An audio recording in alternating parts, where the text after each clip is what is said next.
just like the pie, the good education need good ingredients, and you're gonna learn a lot of things in this master.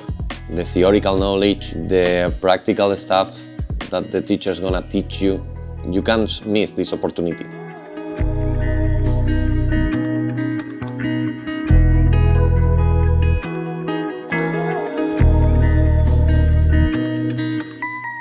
Cooking is not only play with the food chemistry. It's also about being responsible and encouraging good dietary habits.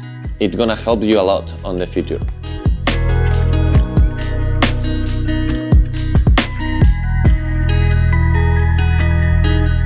Conscious application of theoretical knowledge give us practical effect.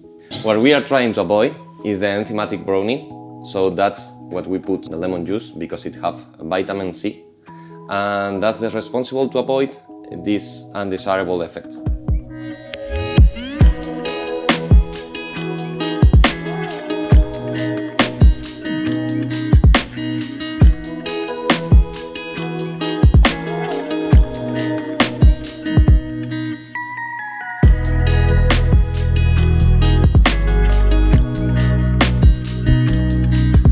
If you are hungry of knowledge, come with us, study with us, learn with us, enjoy with us.